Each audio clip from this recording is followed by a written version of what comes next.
All right, Flight School's back, BB, and we're coming at you with a new special series. So this is actually the first video I'm going to do. It's going to be something I do before every single tournament, which is I'm going to be looking at the team listings, I'm going to be looking at the rosters, I'm going to be looking at the matchups, and I'm going to predict who I think is going to get top 3, top 5, if I see any upsets. It's the third invitational tournament that Charlotte's ever hosted, and it's a really, really exciting one.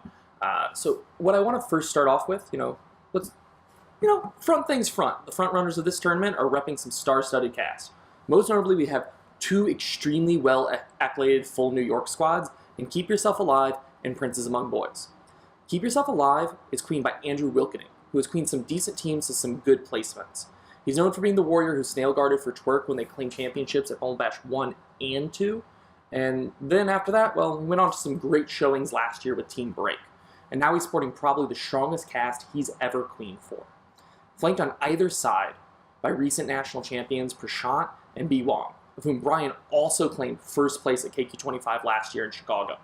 Rounding out that roster, we have Justin Krim, who had an impressive performance and placement at BB3 on the 5th place team Side Cab Scrubs. And Charles Pratt, an ever-known entity with more tournament performances than tournaments I'm aware even happened. Now, they've been scrimming a ton against Princes Among Boys, a team arguably more star-studded than Keep Yourself Alive. Princes Among Boys is queened by Sam Beckman, who claimed both BB3 and KQ25 victories last year. He has a warrior court of Sarah Greenwood, Wyatt Young, and Austin Waters. Sarah stood beside Sam in their victory at KQ25, but moved to Team Break for BB3 to claim another great performance and placement.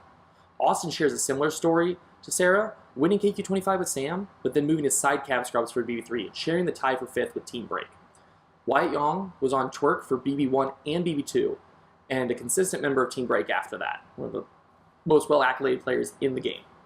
Now, the cherry on top of that team is the most renowned drone in the country, Rob Newhouse. These teams have been scrimming a lot recently, although oftentimes missing their full rosters. And while the individual games tend to be fairly one-sided and on the shorter side, compiling them all shows a close to even break between these squads. Now, in a vacuum, I'd give the edge to Princes Among Boys. We're talking about a team that not only is extremely talented, but a lot of these players have a lot of experience playing together. We just saw Sam, Austin, and Sarah all play KQ25 together last year. That being said, if Keep Yourself Alive shows up to play, I think we'll see some magic. We're talking about a team of people that are not only incredible individually, but some very funky play styles. Especially like Andrew Wilkening and Prashant just play weird. And if they're on fire, we'll see some damage done. I think these two teams, are the most likely to win the tournament and would expect to see both of them facing each other in the finals. But I know some teams that want to make sure that doesn't happen and can probably pull it off. Most notably, we have Mr. Tinders, an all-Chicago team, who... What? Dude, what? Oh. Yeah. Oh. Yeah. Got it. No, thank you. No, okay, okay, yeah. Thanks. Yeah, sorry about that. So it's a full Chicago complement, championed by an up-and-coming queen from Charlotte named Dylan Conrad.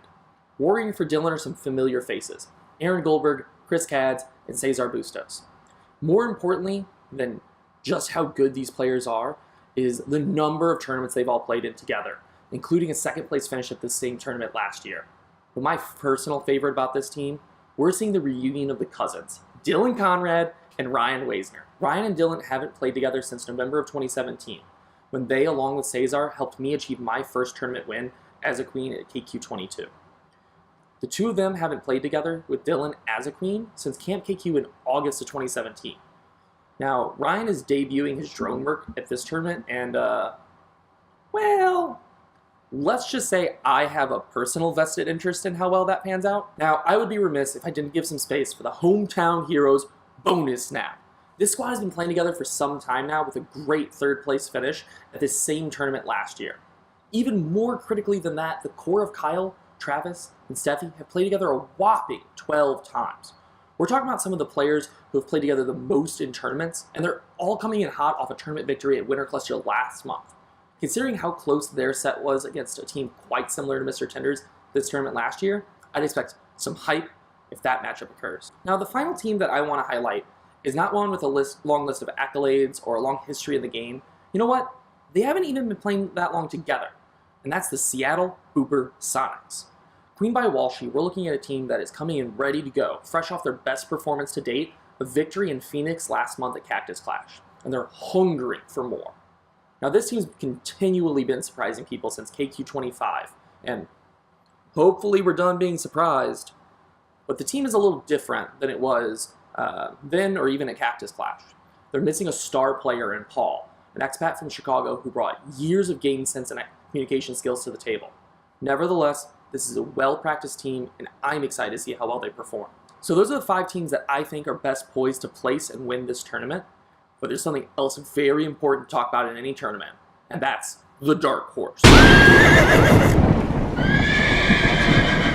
I don't think that there are any dark horses in this race that have a strong chance at taking the title, or honestly really even place top 3 above the 5 teams that I've mentioned. I think there are some teams that can punch into the top 5 and maybe pull off a placement. Among those, we have Math, a full Columbus team who at Winter Cluster last month only lost to the 1st and 3rd place teams of that tournament. Then there's Shadow Scene, a full Cincinnati team that had a decent showing at the MCS finale in C-Bus. And a Toxic variant called We Put the Eye, who is re-featuring a great New York Speed Warrior Tiana.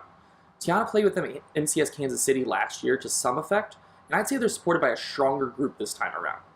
I also think Brunch Skunks from Chattanooga might surprise some people.